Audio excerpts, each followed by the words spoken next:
بارت 2 من قصة المهضومة يلي عملت معنا مشكلة انا واختي بلا ما نحن نعرف. فوتوا على الفيديو اللي قبل هيدا لتشوفوا بارت 1 لتفهموا شنو يحصل. انا بطني قدامي وما بدي اعصب انه خلص هرموناتي عم بتولول. يا رب سامحوا يا جني الازرق ما اقدر. anyway خلص المشوار ورجعوا اختي وياها على بيت اختي وخلص هي صارت قاعدة اليومين وبدها تفل. اليوم اللي بعدها بدق رقم غريب عندي على التليفون وبقول له لزوجي رد انت. هيك نحن اوقات بنتزانخ بخلي زوجي يرد اذا كان حدا عم بحاول يبيعني شقه، بركي زوجي بينتخي وبيشتريها للشقه.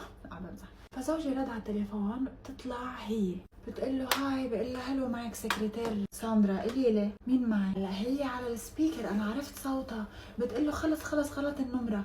قلت لها انا لا هيدا انه هي على نمرتي، هي انا عم نمزح انه عم يمزح زوجي. ما عرفت هي انت قليله. جايز صوتها بيتغير وبتصير بتقلي والله انا بدي اجي نام عندك لانه المطرح اللي بدي نام فيه منه مريح اناف. قاعده بفيلا هي كانت عند رفيقتها، منه مريح اناف بدي اجي نام عندك. انا انتبهوا عندي بس غرفه النوم اللي بنام فيها انا وزوجي بوقتها كنا بالبيت القديم. بعدا عن هيك انا زوجي ما بيقبل حدا يجي ينام عنا، يعني امه ما بيقبل يمكن تجي تنام عنده. قلت لها والله يا حبيبتي انا ما عندي محل واصلا زوجي ما بيقبل يعني هالاشياء ابدا. بتقلي والله ما رح اعمل شيء، يعني ما تخافي انه ما رح اعمل شيء مع زوجك.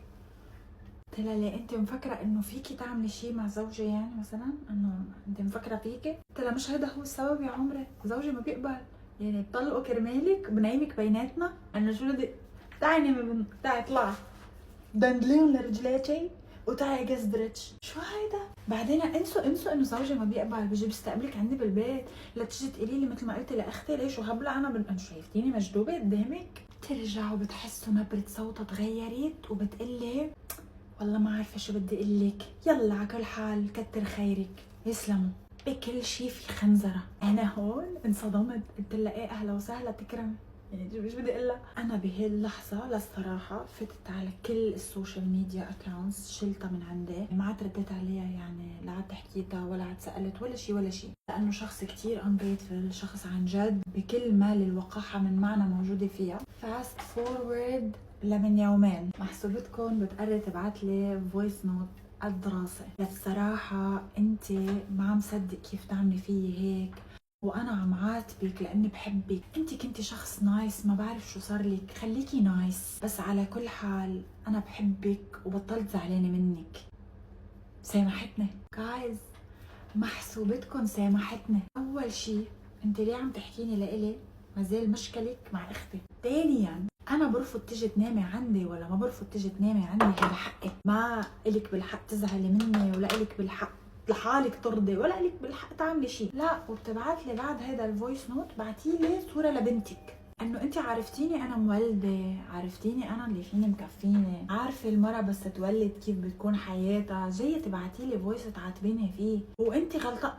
انا مخي عامل ايرور. قمت انا هون بسمع لها الفويس نوت تاعها على 4 الصبح انا وعم طعني ابنتي. حكيتي قلت بس لا في الصباح رباح لانه انا سكت لك انف، يعني مش تجي لاني سكت لك تركبي شقي.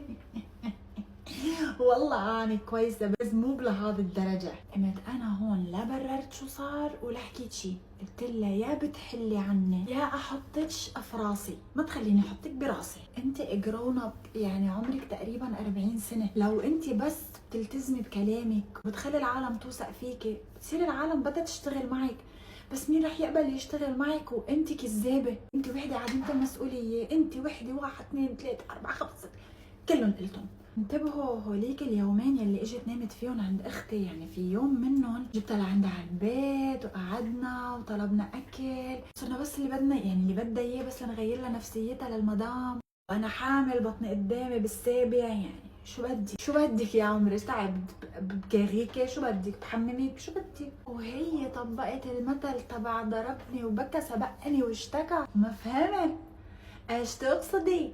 ايش تقصدي في كلامك ده؟ واللي بدها تعلق على الشعره البيضاء رح ادعي عليكي دعوه ثلاثيه الابعاد. وانا وقتها بعت لها فويسين سمعت واحد منهم وقالت لي انا ماني قادر اسمع الثاني. فكركم خلصت محسوبتكم هون. لا امبارح بتحكيني كمان بترجع ما بعرف شو بتقلي، ما فتحت المسج تاعتها لانه عن جد ما بدي اتخانق معها ارجع، ما بدي اقول لها كلام. انا ما بحب احكي مع حدا بهالطريقه، بس اني انا اسكت لحدا عم يهجم علي لا. anyway شو رايكم انتم بهذا الموضوع؟ حبيتوا ولا لا؟ هيدا الفاينل هير لوك، ان شاء الله تكونوا حبيتوا. انا الصراحه كثير حبيت. سوري القصه كانت كثير طويله. ثانك يو جايز لانه عم تحضروني وعم تحضروا معي، وانا كثير بحبكم.